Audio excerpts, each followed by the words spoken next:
Hi, this is Chuck with Nerd3D.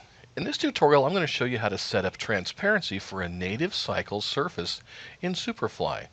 The first thing we're going to need is a cycles surface root node. And the first thing you're going to notice is that the cycles surface node is much simpler than the root nodes you're used to working with in Poser. That's because everything that's done with the cycle surface is done with the nodes, and pretty much nothing happens in the root node.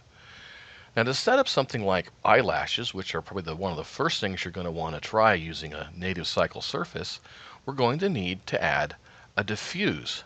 This is going to give the material its actual color.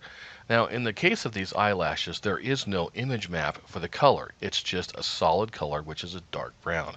And we can just copy that from our original Firefly node. So we can plug the color into the surface, but that doesn't give us any transparency. And obviously there's no place to put transparency on this root node. So how do we add the transparency? And adding the transparency is exactly the way you need to think of it when working with the SuperFly Cycles native shaders. We're going to add a transparency node. Now, where do we plug this in? As there's no place to plug in transparency.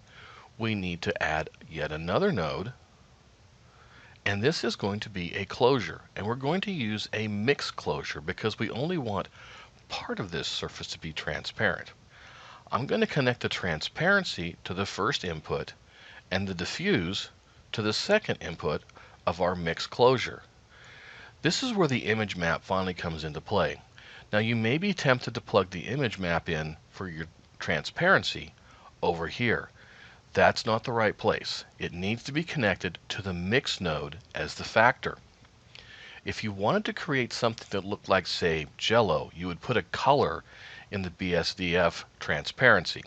Finally, we're going to connect the mix closure to the surface output on the cycle surface.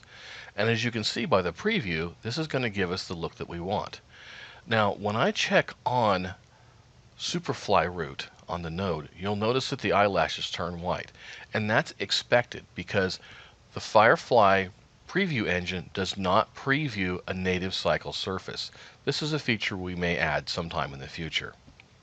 If I render this though, you'll see that it comes out as expected with the eyelashes looking like, well, eyelashes and not big white blobs. This should help you get started setting up transparency using native cycle shaders.